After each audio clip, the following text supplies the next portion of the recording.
Model pembelajaran Project Basis Learning (BJBL). Assalamualaikum warahmatullahi wabarakatuh. Kami di sini akan mempresentasikan hasil kerja kelompok kami yang beranggota Adinda Nala Puspa Rizkia dengan PEM 2050644, Elvina Rahmawati Suroso dengan PEM 2050664, Julia Aprianti dengan PEM 2050680, Nurul Aini Handayani dengan PEM 2050653. Pengertian Project Basis Learning merupakan salah satu model pembelajaran yang ciri khusus adanya kegiatan merancang dan melakukan sebuah proyek di dalamnya untuk menghasilkan sebuah produk. Model pembelajaran ini merupakan pengalaman belajar secara langsung kepada peserta didik melalui kegiatan pembuatan proyek yang berujung pada terciptanya sebuah produk. Menurut Huta Suhud 2010 menyatakan bahwa dalam PJBL peserta didik dituntun untuk menggunakan segala potensinya dalam memecahkan permasalahan dalam penyelesaian tugas. Adanya kegiatan merancang dan membuat sebuah proyek akan mendukung perkembangan potensi yang dimiliki oleh masing-masing peserta didik. Proses pembelajaran sains selain berpendekatan student centered learning, juga diharapkan pembelajaran yang dilakukan menarik dan menyenangkan serta mampu menciptakan interaksi antara peserta didik dengan lingkungan sekitar secara langsung, menciptakan sebuah pembelajaran yang menarik dan menyenangkan bagi peserta didik sangat diharapkan dapat dilakukan oleh semua guru. Hal itu dikarenakan sifat alamiah yang dimiliki oleh anak, salah satunya adalah bermain. PJBL, Project Based Learning. Yang pertama, karakteristik PJBL. Kegiatan belajar aktif dan melibatkan proyek tidak semuanya disebut sebagai PJBL. Beberapa kriteria harus dimiliki untuk dapat menentukan sebuah pembelajaran sebagai bentuk PJBL. 5 kriteria suatu pembelajaran merupakan PJBL adalah sentralitas, mengarahkan pertanyaan, penyelidikan, kontropisme, otonomi, dan realistis. Menurut Thomas tahun 2000 dan Kemendikbud tahun 2014. Yang pertama, the project are central, not peripheral to the curriculum. Ini memiliki 2 koroles. Pertama, proyek merupakan kurikulum. Pada PJBL, proyek merupakan inti strategi mengajar. Siswa berkutat dan belajar konsep inti materi melalui proyek.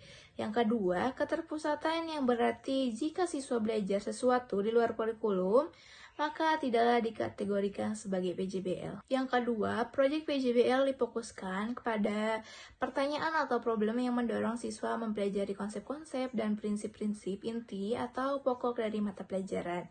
Definisi proyek bagi siswa harus dibuat sedemikian rupa agar terjalin hubungan antara aktivitas dan pengetahuan konseptual yang melatarinya.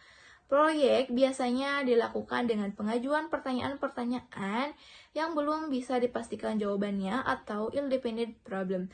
Proyek dalam PJBL dapat dirancang secara tematik atau gabungan topik-topik dari 2 atau lebih mata pelajaran.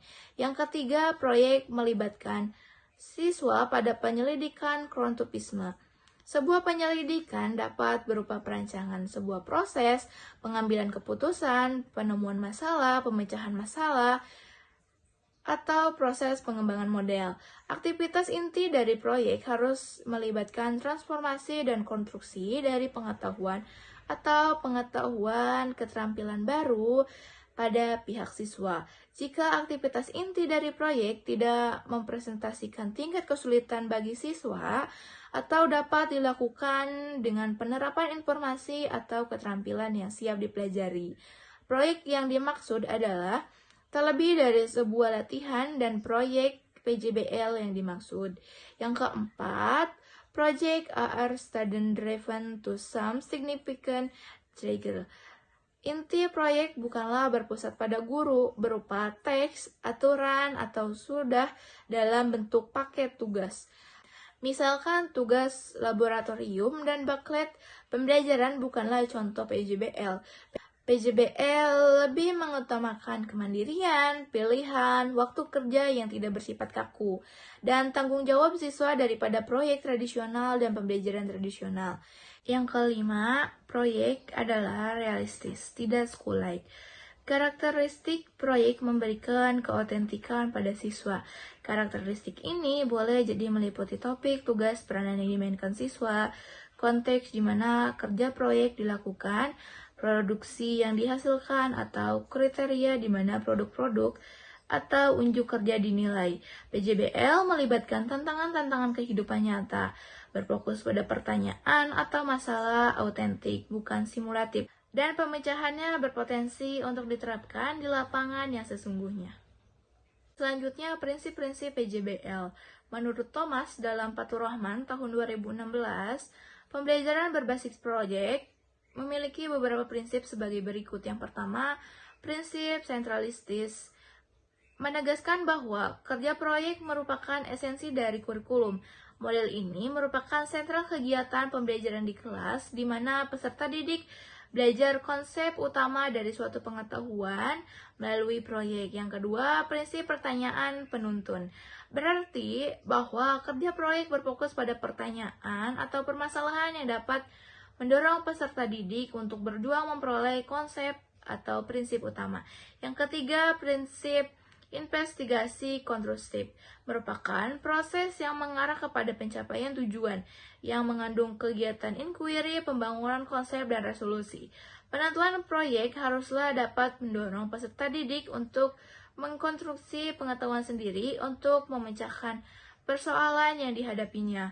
Dalam hal ini, guru harus mampu merancang suatu proyek yang mampu menumbuhkan rasa ingin meneliti, rasa untuk berusaha memecahkan masalah, dan rasa ingin tahu yang tinggi. Yang keempat, prinsip otonomi. Dalam pembelajaran berbasis proyek dapat diartikan sebagai kemandirian peserta didik dalam melaksanakan proses pembelajaran, yaitu bebas menentukan pilihannya sendiri, bekerja dengan minimal mengawasi dan bertanggung jawab.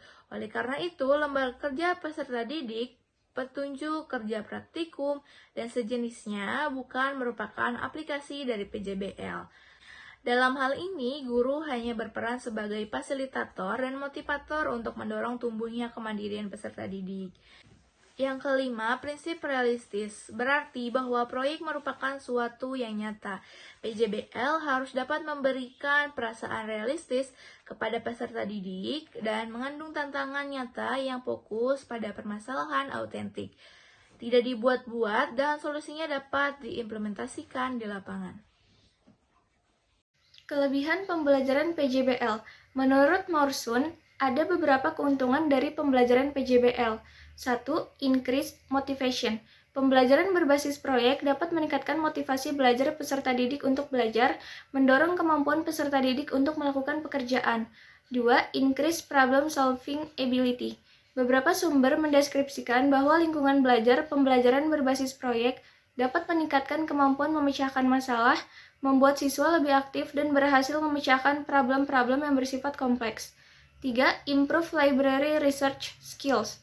Karena pembelajaran berbasis proyek mempersyaratkan siswa harus mampu secara cepat memperoleh informasi melalui sumber-sumber informasi, maka keterampilan siswa untuk mencari dan mendapatkan informasi akan meningkat. 4. Increase collaboration. Pentingnya kerja kelompok dalam proyek memerlukan siswa mengembangkan dan mempraktikkan keterampilan komunikasi. Kelompok kerja kooperatif, evaluasi siswa, pertukaran informasi online adalah aspek-aspek kolaboratif dari sebuah proyek. 5. Increase research management skills. Pembelajaran berbasis proyek yang diimplementasikan secara baik memberikan kepada siswa pembelajaran dan praktik dalam mengorganisasikan proyek dan membuat alokasi waktu dan sumber-sumber lain seperti perlengkapan untuk menyelesaikan tugas. Di samping memiliki kelebihan, model pembelajaran Project Based Learning atau PJBL juga memiliki beberapa kelemahan ataupun kekurangan, yaitu diantaranya satu, memerlukan cukup banyak waktu untuk menyelesaikan masalah. Yang kedua, membutuhkan biaya yang cukup banyak atau mahal. Yang ketiga, banyak guru yang merasa nyaman dengan kelas tradisional ataupun model pembelajaran tradisional di mana guru masih memegang peran utama di kelas. Sedangkan di mana proses kegiatan pembelajaran saat ini mengharuskan siswa berperan aktif dalam kegiatan belajar mengajar atau student center. Kelemahan keempat yaitu peserta didik memiliki kelemahan dan mengalami kesulitan dalam percobaan maupun pengumpulan informasi. Yang terakhir, ada kemungkinan peserta didik yang kurang aktif dalam kegiatan kerja kelompok. Sekian presentasi dari kelompok 2 mengenai model pembelajaran Project Based Learning ataupun PJBL. Apabila terdapat kesalahan kata, mohon untuk dimaafkan. Selanjutnya akan diadakan sesi diskusi tanya jawab yang akan dilakukan di room Zoom meeting dengan penanya menyebutkan nama, NPM, dan kelompok asal. Kemudian penanya juga menuliskan pertanyaannya kembali di room chat Zoom meeting ataupun dengan mengisi forum diskusi yang tersedia di e-learning. Selebihnya mohon maaf. Wassalamualaikum warahmatullahi wabarakatuh.